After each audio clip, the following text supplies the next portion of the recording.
सखर में अमन अमान जी ख़राब सूरत हाल बाबति JUI पारां अमन जिरगो कोठायो वियो आहे। जिरगे में डॉक्टर इब्राहिम जतोई, सरदार तेगो ख़ान तेगाणी, सरदार पप्पू ख़ान चाचड़ ऐं ॿिया शामिल आहिनि।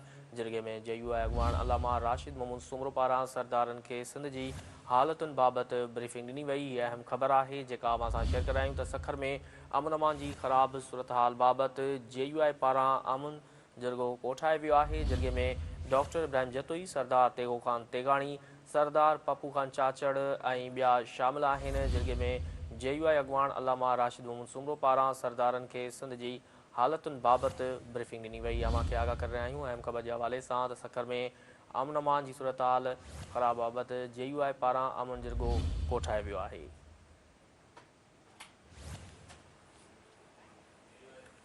जिरगे में डॉक्टर इब्राहिम जतोई, सरदार तेगो ख़ान तेगाणी, सरदार पप्पू ख़ान चाचड़ ऐं ॿिया शामिल आहिनि। वधीक तफ़सील मालूम कंदासीं। टेलीफोन ते मौजूदु आहे सखर खां Sindh TV news reporter Nazakat Jatoi. जी नज़ाकत, जिरगे बाबति आगाह करियो।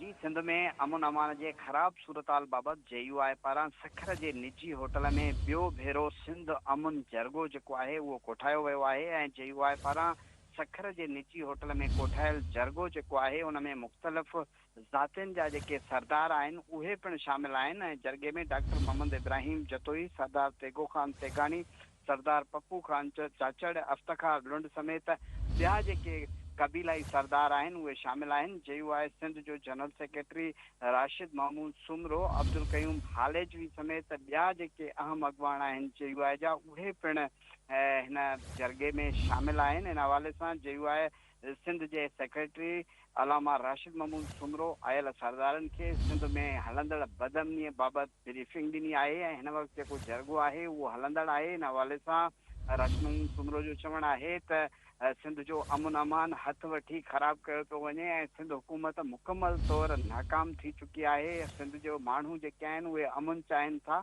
ऐं हिन हवाले सां हुनजो वधीक चवणु हो त जेसिताईं आम माण्हू जेके आहिनि, जेके कबीलाई झगड़ा आहिनि उहे ख़तमु न थींदा उन वक़्त ताईं ही जेको क्राइम आहे उहो घटि न थींदो। जी।